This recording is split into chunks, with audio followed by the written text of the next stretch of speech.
श्रीमन्नारायण चरणौ शरणं प्रपद्ये। श्रीमते नारायणाय नमः। राधे राधे। जय श्री कृष्ण मित्रों, आप सभी लोग कैसे हैं? आशा करती हूँ हमारे लड्डू गोपाल जी की कृपा से आप सभी लोग स्वस्थ होंगे, मस्त होंगे।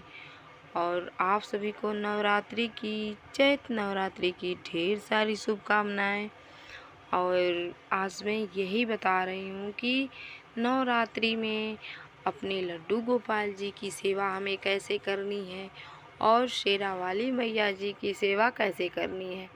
तो सर्वप्रथम हमें यही चाहिए कि नवरात्रि 9 दिन, और हमें यही करना है कि सूर्योदय से हमें पूर्व जगना है और अपने लड्डू गोपाल जी को, ठाकुर जी को, और बहुत से लोग अपने घर में शालिग्राम भगवान जी को रखे हैं।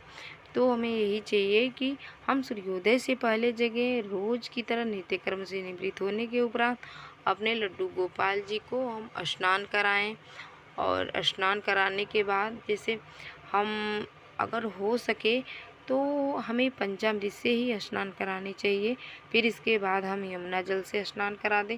अगर आप पंचामृत से स्नान न करा पाएँ किसी कारण बस, समय के अभाव बस या जैसे भी, तो कम से कम आप भगवान जी को स्वच्छ जल से ज़रूर स्नान कराएं।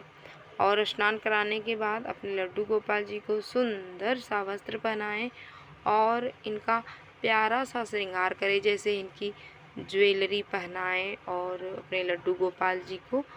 और इसके बाद एक तुलसी पत्र लेकर और इनके मुकुट के नीचे रखें और इसके बाद मुकुट पहना दें।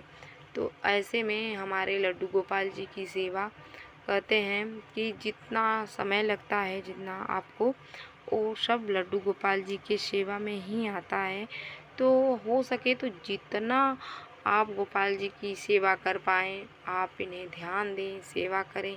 इनके स्नान के बाद आप इन्हें इत्र से या आप गुलाबरी से इन्हें मालिश करें।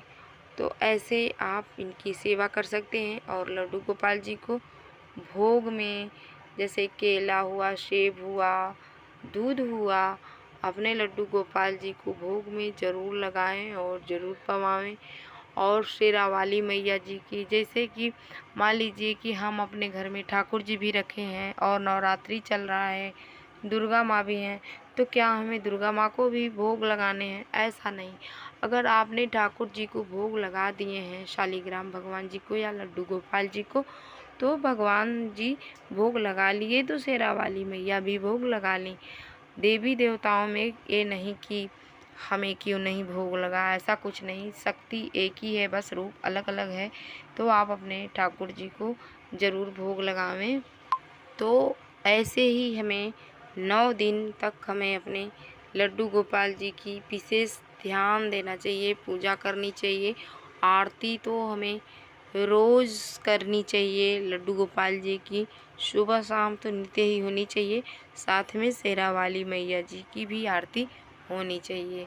और आरती के उपरांत हम भगवान जी से क्षमा याचना करें, हे प्रभु, हमारे पूजन पाठ में जो भी कोई त्रुटियां हुई हो उसे आप क्षमा कीजिएगा। तो ऐसे ही हमें पूजा पाठ करना है दोस्तों।